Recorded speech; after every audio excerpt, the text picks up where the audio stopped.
verse 29 to 31. The next day John seeth Jesus coming unto him, and saith, Behold, the Lamb of God, which taketh away the sin of the world. This is he of whom I said, After me cometh a man which is preferred before me, for he was before me.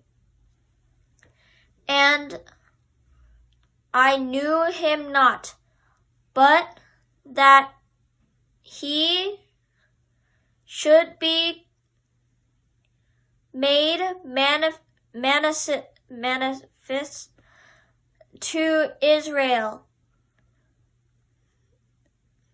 Therefore am I come baptizing with water. Genesis 1, verse 6 to 8. And God said, Let there be a firmament in the midst of the waters, and let it divide the waters from the waters.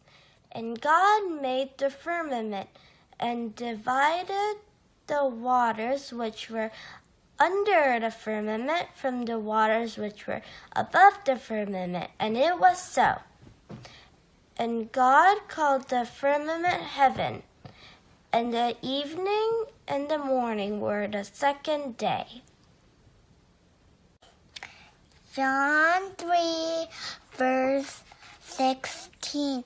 For God so loved the world that he gave his only begotten Son, that whosoever believeth in him should not perish, but have everlasting life.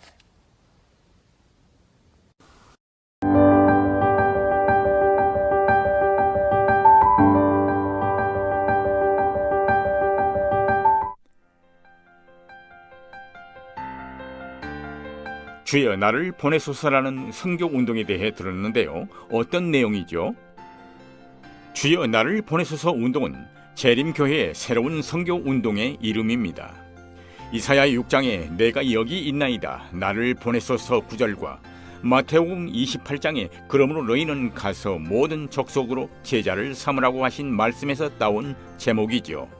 핵심 전략은 첫째, 주어진 사명을 수행하는 교우들을 지원하는 것, 둘째는 각자의 성과를 점검할 수 있는 지표를 제공하는 것입니다. 그런데 사명이 대체 뭘 말하는 거죠? 우리의 사명은 바로 세상 모든 사람들에게 영원한 새 천사의 기별을 전파해 그의 오심을 준비하게 하는 것입니다. 막중한 임무이지만 전 세계 16만 개소의 교회와 2,100만여 명의 교우들의 든든한 후원이 있으니 담대히 참여해도 될 것입니다. 대단하군요. 사업 준비는 순조로운가요? 당연하죠. 하지만 언제든 개선의 여지는 있습니다. 이 프로젝트는 이전에 가라 세상 끝까지 사업을 계승하는 의미가 있습니다. 가라 세상 끝까지라고요? 교회는 지금까지의 선교 프로젝트를 평가하고 그 결과를 바탕으로 미래 선교 사업에 적용할 시사점을 찾았습니다. 그렇게 2020년에서 2025년까지의 선교 사업을 기획한 것이 바로 주여 나를 보내소서 사업입니다. 그렇군요. 기획하고 전 세계 교회로 지시를 내려 보낸 게 전부는 아니겠죠? 물론 아닙니다. 전 세계 재림교인들이 연합하여 참여할 때에만 그 가치가 있습니다. 이 프로젝트는 임무를 지시하는 것이 아니라 복음을 전하는 교우들을 지원하는 사업입니다. 개개인의 선교 활동이 성공을 거두려면 교회 지원이 필요합니다. 구체적으로 어떤 지원이 준비되어 있습니까? 주여 나를 보내소서 프로젝트는 선교, 영적 성장, 지도력의 세 가지 분야에 대해 10개의 세부 목표를 갖고 있습니다.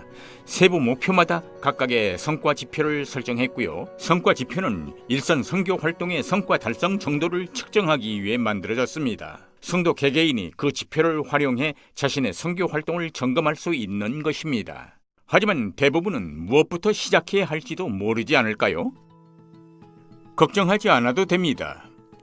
성과 지표를 이용하면 각자 선교 방법을 더 쉽게 설계할 수 있도록 고안했습니다.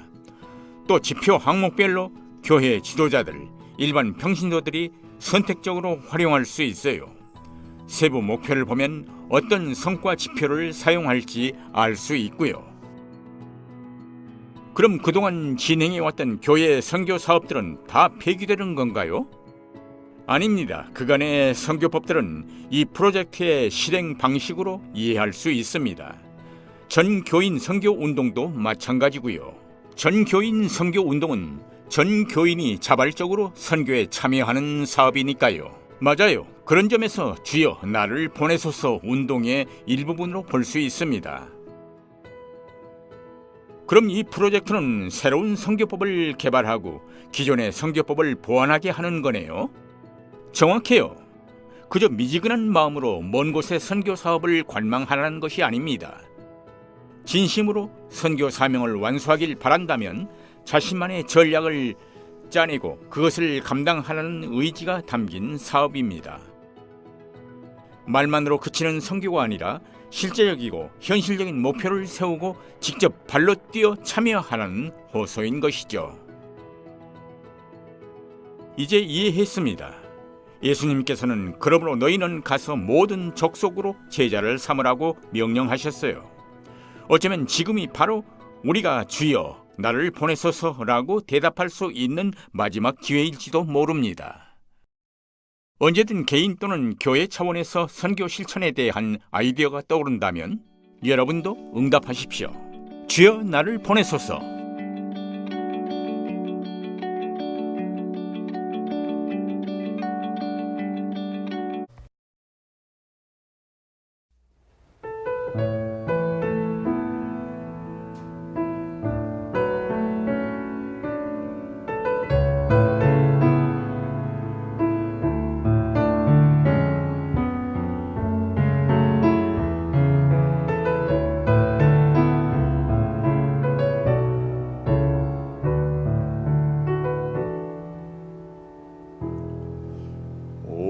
오래전부터 날 누르는 내 안에 깊은 절망, 아무 희망도 어떤 기대도 내겐 없는데 사람들의 외면과 날 거절하는 눈빛, 아픈 상처로 짙은 어둠으로 깊이 빠져만 가는데 어디선가 내게 들리는 하나님 아들 주님 이야기, 그분이라면 그의 옷자락이라도 내 마지막 소망이니 주님을 만났네. 옷자락에서 전해지는 사랑, 내게 임한 주님의 능력, 날 누르는 아픔의 근원을 고치셨네. 날 바라보시네.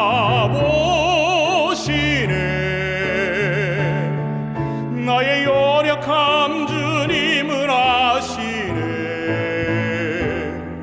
깊은 절망에서 날 자유케 하신 사랑, 나 찬양해.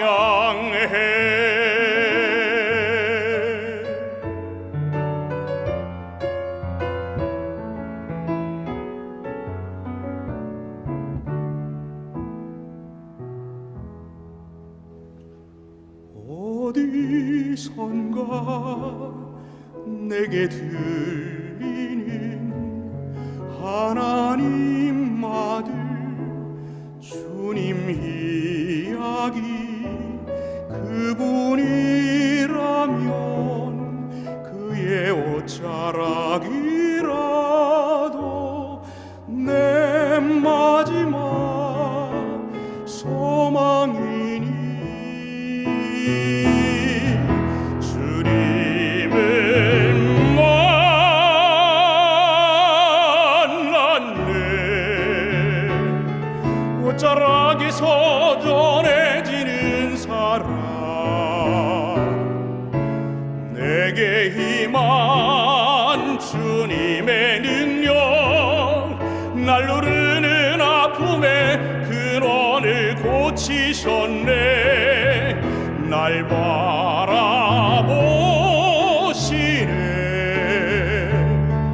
나의 연약함 주님은 아시네 깊은 절망에서 날 자유케 하신 사랑 나 찬양해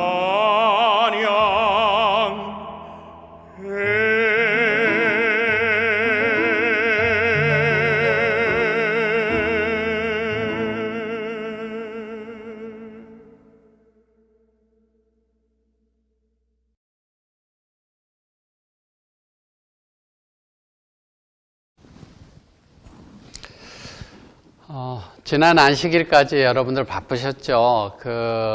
기록되었을 때 미주 지역 연합 전도회가 있었습니다.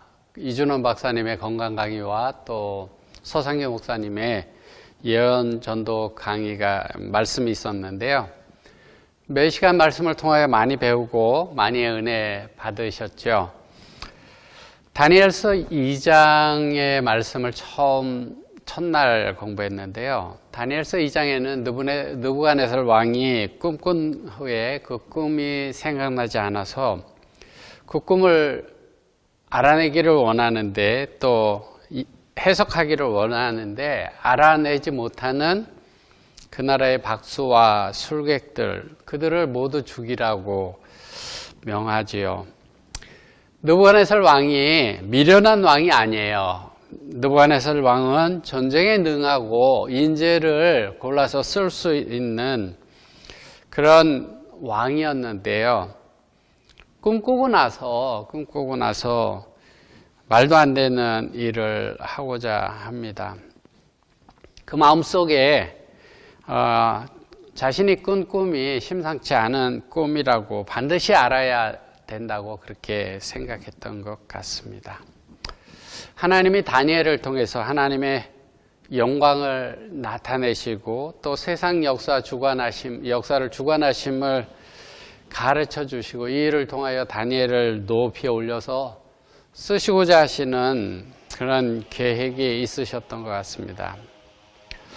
다니엘서 2장에 이 사건이 있었던 시기는 다니엘이 그의 나이가 겨우 20살에서 20살에서 21살 정도 된 아주 젊은 청년의 때였습니다.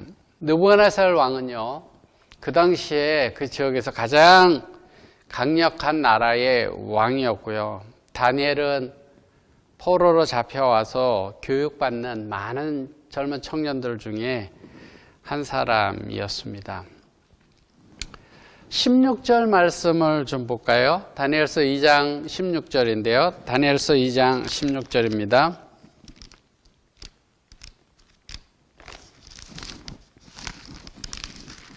다니엘서 2장 16절. 다니엘이 들어가서 왕께 구하기를 기한하여 주시면 왕에게 그 해석을 보여드리겠다 하니라. 다니엘은 왕이 그 꿈을 해석하기를 원하고 답답해할 때 왕 앞에 나아가서 시간을 주시면 해석을 보여드리겠습니다. 그렇게 대답했습니다. 한번 생각해 볼까요?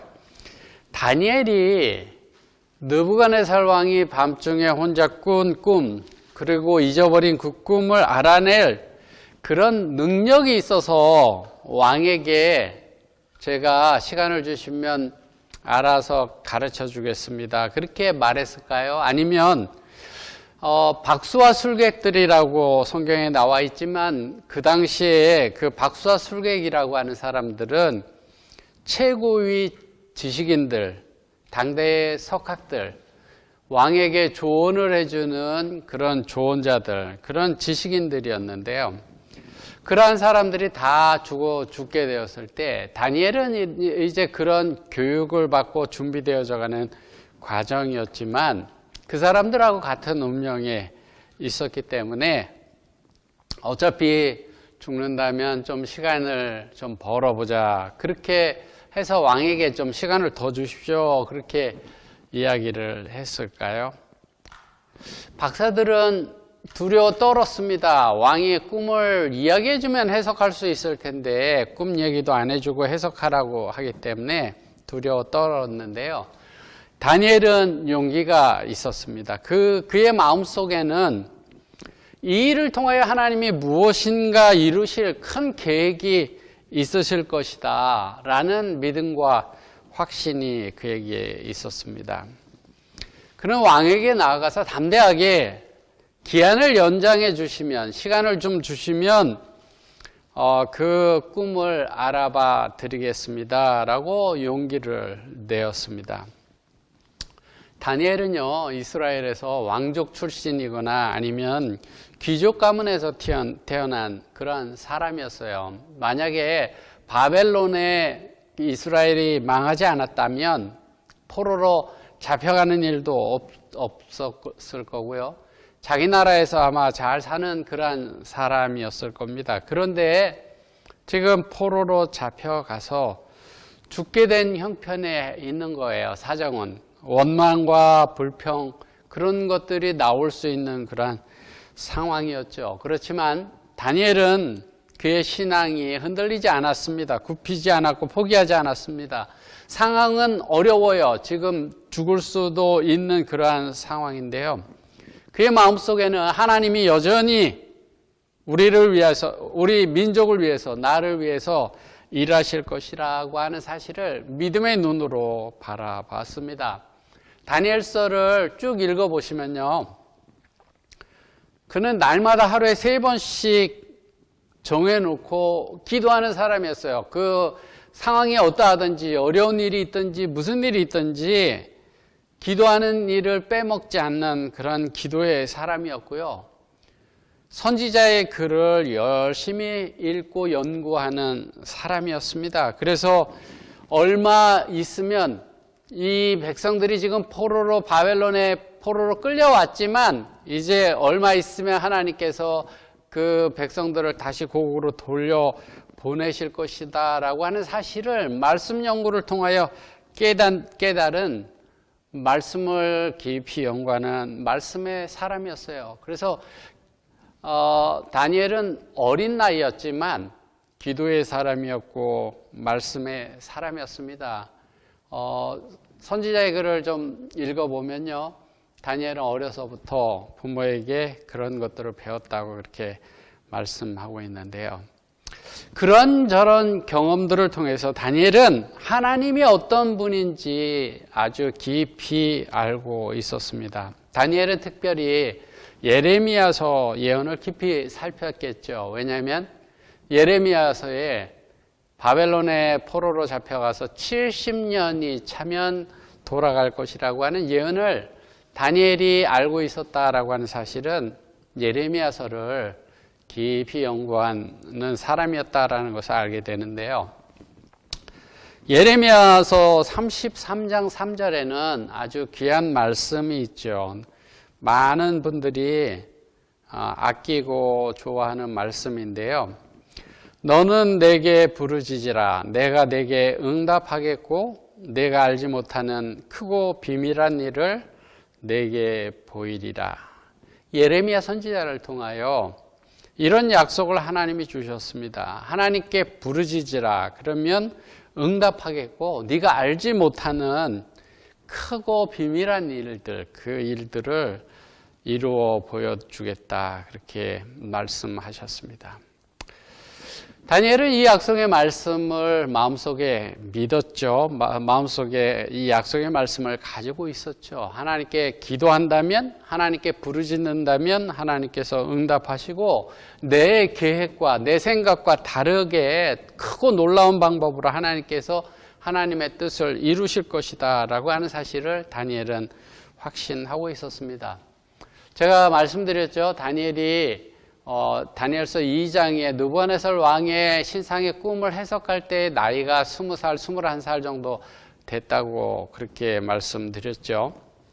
근데 다니엘서 1장에 보면 다니엘이 이제 바벨론으로 처음 포로로 잡혀갔을 때의 이야기가 다니엘서 1장에 나오고 있는데요. 다니엘서 1장의 때는 아마 다니엘이 17, 18 그 정도 나이였을 거라고 생각되어지는데요. 몇 년 전에 그 경험, 그 어린 다니엘이 조금 더 어렸을 때의 경험, 그 경험들을 기억했을 것입니다. 포로로 처음 왔을 때 그곳에 와서 이름도 그 나라 이름으로 바뀌고요. 먹는 것도 그 나라 음식으로 바뀌어지게 될 때 그의 마음속에 어려운 일, 그것을 어떻게 해결해야 될까 하는 그런 어려운 가운데 하나님께 간구하고 매달리는 그런 시간들이 있었겠죠.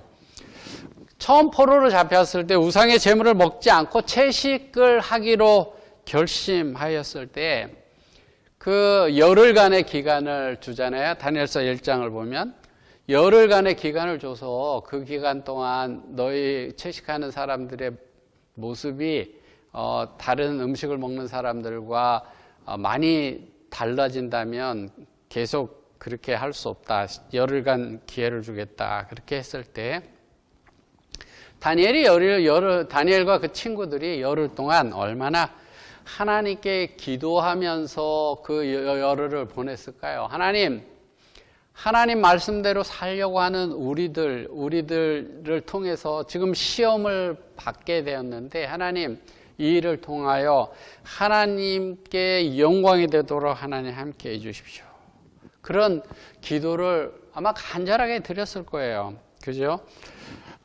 그때 열흘이 지난 다음에 그 하나님께서 다니엘과 그 친구들을 들에게 놀라운 모습으로 이렇게 그들과 비교되지 않도록 지혜도 많도록 그렇게 10배의 지혜를 주시고 하나님께서 놀랍게 일하신 것, 그것을 다니엘이 기억하죠. 3년 전에 있었던 일들을 다니엘은 기억합니다. 그래서 그러한 일들을 하나님께서 내가 알지 못하지만 다니엘서 2장 이 꿈 사건을 통해서도 하나님께서 이루어 가실 것이다 라는 사실을 다니엘은 믿고 있었죠. 온 세상을 주관하시는 분은 하나님이십니다. 그 다니엘서 2장에 그 결론적으로 세상 역사를 주관하시는 분은 하나님이시다라고 하는 사실을 가르쳐주고 있잖아요. 하나님이 세상을 주관하시지만 용기와 믿음을 가진 사람을 통하여 하나님은 역사하십니다. 다니엘서 2장의 사건들은요, 이스라엘 나라가 망한 상태였어요. 이스라엘 백성들이 하나님의 말씀을 도무지 들으려고 하지 않았고요. 계속해서 선지자를 보내고 눈물로 호소했지만 그 백성들은 하나님의 말씀을 끝까지 거부했고 마침내 포로로 잡혀와서 종처럼 이국 땅에 끌려와서 살게 되었습니다. 이런 깜깜한 시대, 이런 어려운 암담한 그러한 시대에도 하나님은 하나님을 믿고 용기를 내는 그러한 사람들을 가지고 있었고요. 그런 사람들을 통해서 하나님은 역사를 만들어 가셨습니다. 오늘날도 마찬가지인데요. 오늘날 세상이 어지럽고 혼란하고 여전히 우리가 코비드-19 백신 주사를 이제 많이 놓고 있지만 그 코비드-19 질병의 두려움이 우리에게 여전히 있죠. 하지만 분명한 것은 하나님이 이 땅을 통치하고 계시고 하나님을 믿고 용기를 내서 말씀을 붙들고 앞으로 나아가는 그러한 사람들을 통해서 하나님은 하나님의 계획들을 이루어 가신다라고 하는 사실이에요. 아브라함의 예를 좀 들어볼까요? 아브라함에 대해서 히브리서 11장 8절은 아브라함에 대해서 이렇게 이야기를 하죠. 믿음으로 아브라함은 부르심을 받았을 때 순종하여 장래 기업으로 받을 땅에 나갈새 갈 바를 알지 못하고 나갔으며. 우리가 이 말씀을 그냥 쉽게 읽지만 사실 그 알지 못하는 땅, 알지 못하는 곳에 갈 바를 알지 못하고 나아간다라고 하는 것, 그것이 쉬운 일이 아니죠. 그런데 하나님의 인도하심을 따라 아브라함이 온전히 순종했을 때 하나님은 아브라함을 믿음의 조상이 되게 하셨습니다. 그를 그 가나안 땅 그쪽으로 인도하시고요. 믿음의 조상이 되게 하셨습니다. 우리에게 정말 필요한 것은 간절한 기도와 온전한 순종입니다. 다니엘서 2장 17절과 18절을 좀 보겠습니다. 이에 다니엘이 자기 집으로 돌아가서 그 동무 하나냐와 미사엘과 아사랴에게 그 일을 고하고, 그 일은 그거죠. 왕에게 가서 시간을 주시면 왕의 꿈을 알아봐 드리겠습니다 했던 그 일을 이야기하고, 하늘에 계신 하나님이 이 은밀한 일에 대하여 긍휼히 여기사 자기 다니엘과 동무들이 바벨론의 다른 박사와 함께 죽임을 당치 않게 하시기를 그들로 구하게 하니라.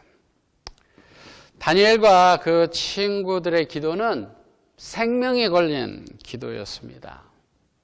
지금 생명이 걸려 있어요. 생명이 걸린 기도를 할 때 대충 기도하는 사람이 없습니다. 그죠? 생명이 걸려 있어요. 내가 지금 죽느냐 사느냐 하는 그런 생명이 걸려 있는 그러한 순간에 정말 그냥 대충 성의 없이 그렇게 기도하는 사람이 없어요. 정말 간절한 마음으로 매달리지 않아요. 다니엘과 그 세 친구들이 그러한 심정으로 주님 앞에 무릎 꿇었습니다. 다니엘이 시간을 주시면 알아봐 드리겠습니다 이렇게 얘기했지만, 다니엘이 돌아와서 친구들에게 기도해, 우리 같이 기도하자, 하나님께서 은혜를 베푸시기를 같이 기도하자 이렇게 이야기했다는 것은, 다니엘은 왕에게 이야기할 때 결과를 알지 못했던 거예요. 기도하면서 하나님께 매달리면 하나님께서 기도하고 부르짖을 때 크고 놀라운 일을 보여주시겠다, 그 들으시고 응답하시겠다고 약속하신 예레미야의 말씀을 붙들고 기도했던 것이죠. 다니엘은 친구들에게 기도를 부탁했어요. 위기의 때 함께 한 마음으로 기도하자 그렇게 했습니다.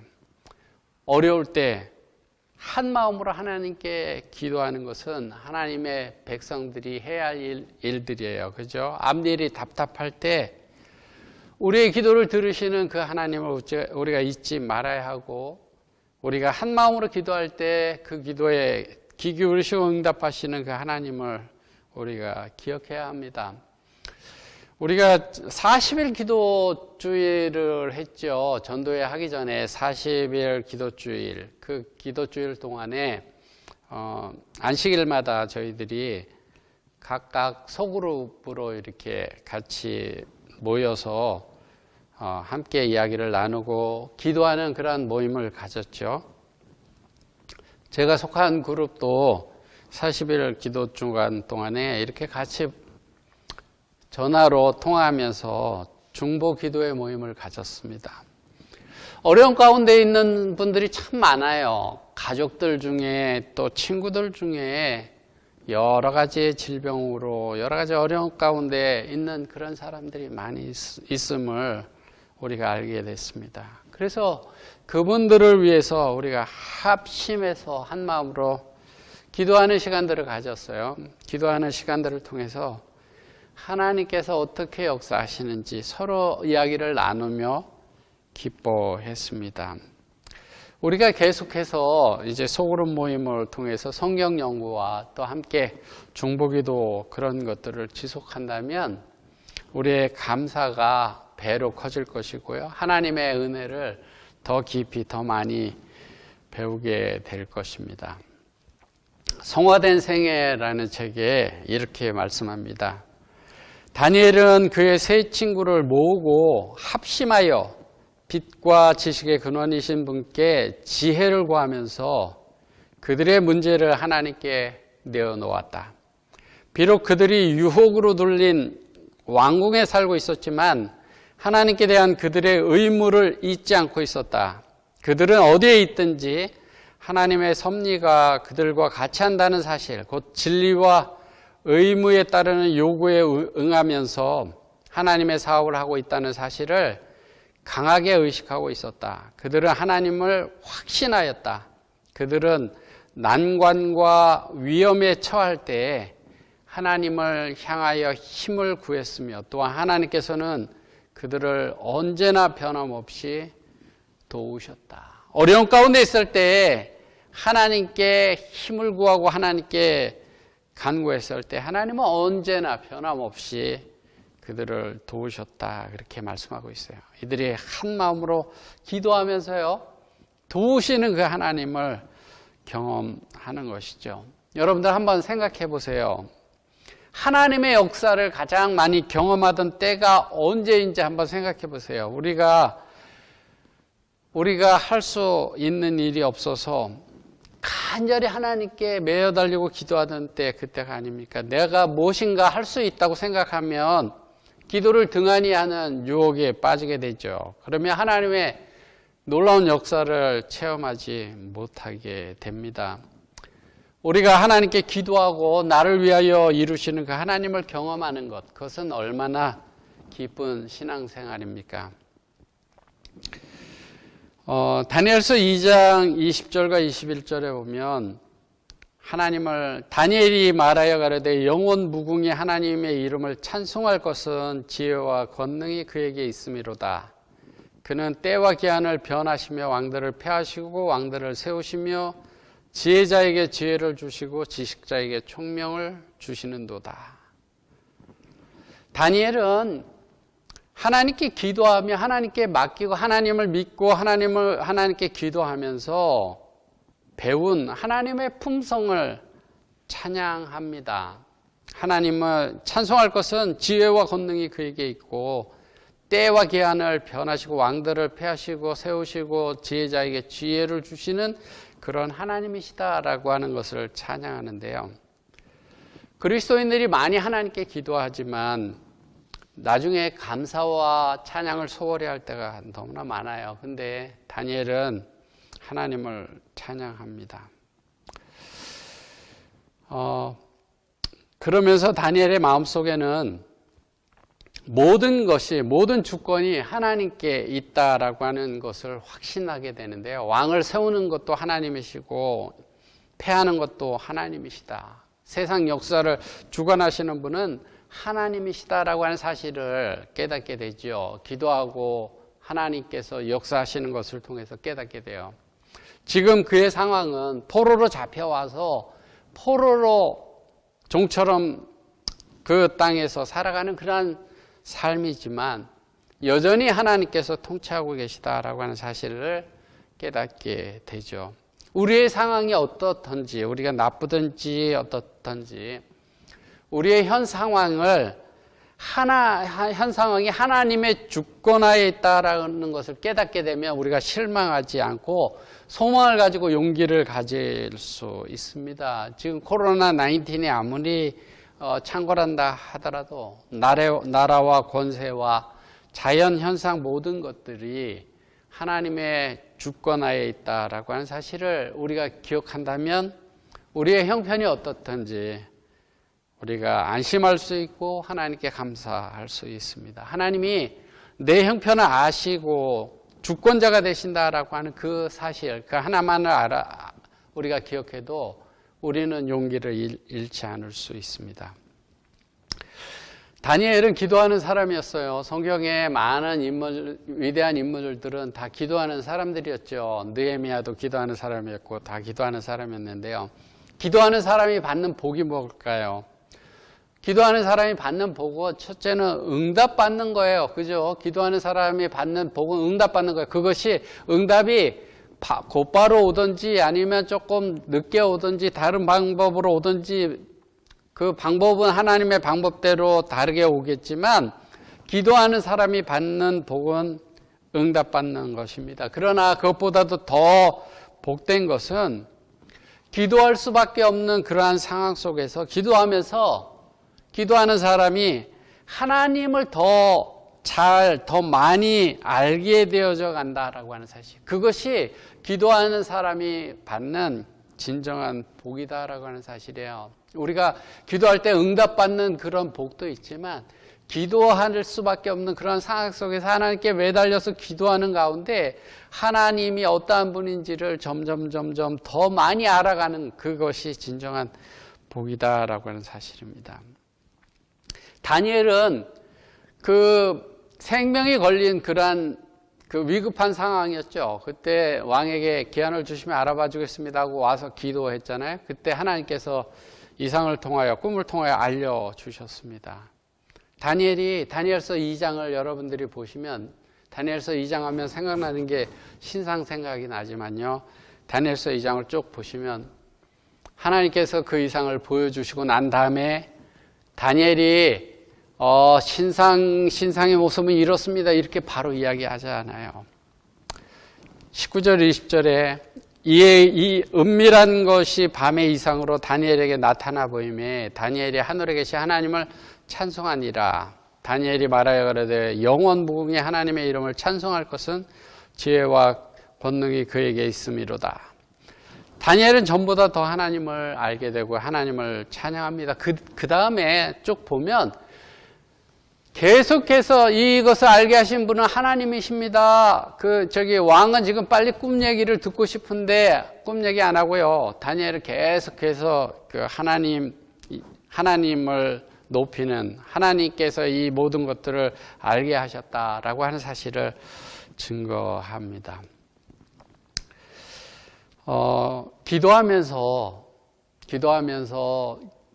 다니엘은 경험한 것이죠. 그 기도 응답의 축복뿐만 아니라 하나님이 어떤 분이신지를 경험한 거예요. 그래서 그 좋으신 하나님을 나타낼 수밖에 없었던 것이죠.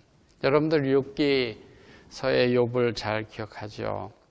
욥기서에 나오는 욥이 받은 진정한 복은 그가 그 앞부분에 손실을 보상받고 재산이 늘어난 것, 그런 것이 아니지 않습니까? 욥은 이렇게 가정합니다. 42장 5절에요. 내가 주께 대하여 귀로 듣기만 하였사옵더니 이제는 눈으로 주를 배움나이다. 이렇게 고백하는 것이 욥이 받은 진짜의 복이에요. 이것은 뭐예요? 하나님을 더 잘 알게 되었다라고 하는 사실이죠. 사무엘 선지자를 낳은 어머니 한나, 그 한나 이야기도 아시죠? 한나가 아들을 달라고 기도합니다. 간절하게 기도하죠. 하나님이 그의 기도를 들어주셨고요. 아들을 주셨습니다. 아들을 낳은 후에 하나님의 전에 나와서 기도합니다. 기도할 때 우리 같으면 하나님, 내가 정말 아들을 원했는데 아들을 달라고 기도했는데 하나님 아들을 주셔서 정말 감사합니다. 그렇게 기도할 거예요. 그런데 한나는 그렇게 하지 않습니다. 하나님의 위대하심을 찬양합니다. 그리고 하나님 뜻대로 해주시기를 기도합니다. 하나님은 그 기도가 응답되어져 가는 그 과정 속에서 하나님이 어떤 분인지를 알게 됐고요. 그래서 그 하나님께 그 아들을 드리기를 원했습니다.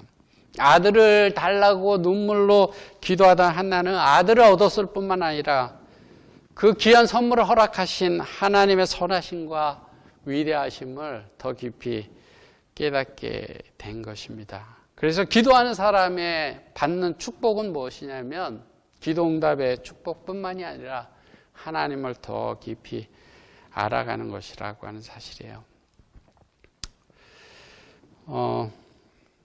다니엘서 2장 27절 28절에 이것은 술객이나 박수나 점장이가 왕에게 보일 수 없지만 은밀한 것을 나타내실 자는 하늘에 계신 하나님뿐이다. 그렇게 이야기를 합니다. 그래서 다니엘에게 있어서 중요한 것은 꿈 이야기보다는 세상 역사를 주관하시는 하나님을 알리는 것이 더 중요했다라고 하는 사실이에요.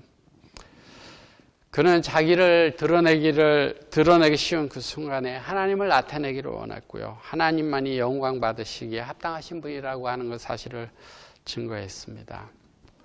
오늘 안식일이에요. 오늘 안식일은 우리 마운틴뷰 교회에서 분교로 나온 실리콘밸리 그 영어권 그 한국 사람들이요. 그 교회에 이일의 목사님 안수식이 있는 날입니다. 오늘 오후 3시에 안수식이 있는데요. 그 가정에 하나님께서 지난 11월에 귀한 아들을 선물로 주셨는데 그 아이가 정말 기도하면서 낳은 아이죠. 그 아이가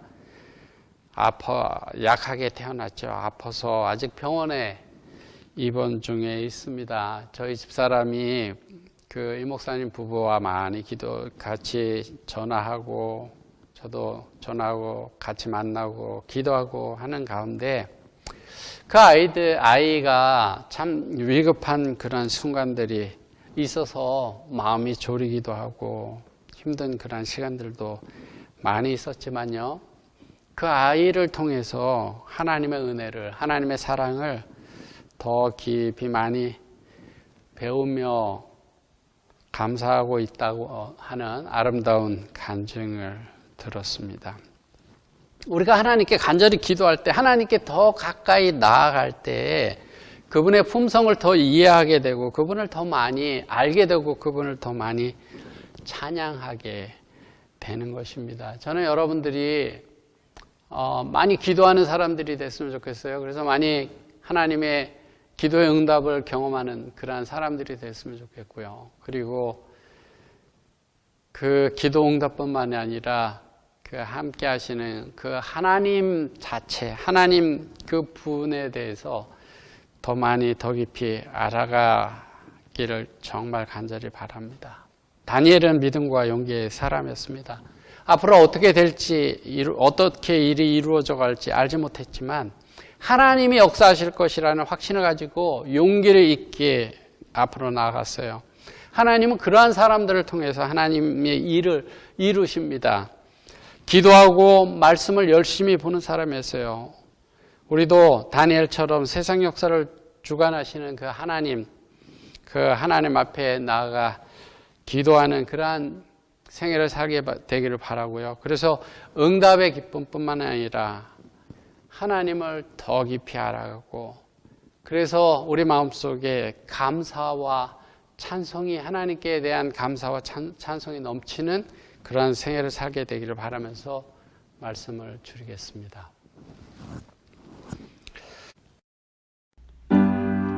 내 주님은